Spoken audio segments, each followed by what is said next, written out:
নমস্কাৰ বন্ধু বান্ধৱীসকল, মই আজি আপোনালোকৰ আগলৈ এটা সুন্দৰ ভিডিঅ' লৈ আহিছোঁ। মই নিৰ্জু বৰা শইকীয়াই। আপোনালোকে চাবচোন দেই ভিডিঅ'টো। ইমান সুন্দৰ এজোপা ফুল ফুলিছে। মোৰ অৱশ্যে ফ্ৰেণ্ডৰ ঘৰত, মোৰ ঘৰত এতিয়ালৈকে ফুলাব পৰা নাই। মোৰ ঘৰত গছজোপা অকণমান সৰু হৈ আছে, এদিন নিশ্চয় ফুলিব। আৰু এইজোপা ফুল মই কিন্তু আজি প্ৰথম দেখিছোঁ। পাৰিজাত ফুল বুলি কয় অসমীয়াত, আধ্যাত্মিক ইয়াৰ গুণ আছে। আৰু ইংৰাজীত কয় নাইট কুইন, আৰু হিন্দী ভাষাত কিন্তু ব্ৰহ্মকমল বুলি কোৱা হয়। এই ফুলপাহৰ বহুতো গুণ আছে।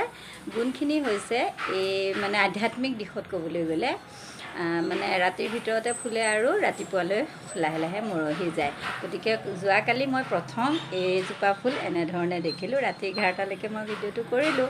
তাৰ পিছৰখিনি কিন্তু মই কৰিব নোৱাৰিলোঁ। 11টাৰ পিছলৈকে এনেধৰণেই ডাঙৰকৈ ফুলিছে। আপোনাৰ এই পাহ ফুলৰ অকণমান আধ্যাত্মিক গুণটো মই কৈছোঁ।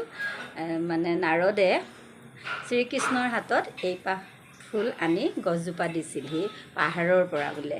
কিন্তু শ্ৰীকৃষ্ণই এই পাহ পাৰিজাত ফুল ৰুক্মিণীক কৃষ্ণই ৰুক্মিণীক দিয়া ফুল। গতিকে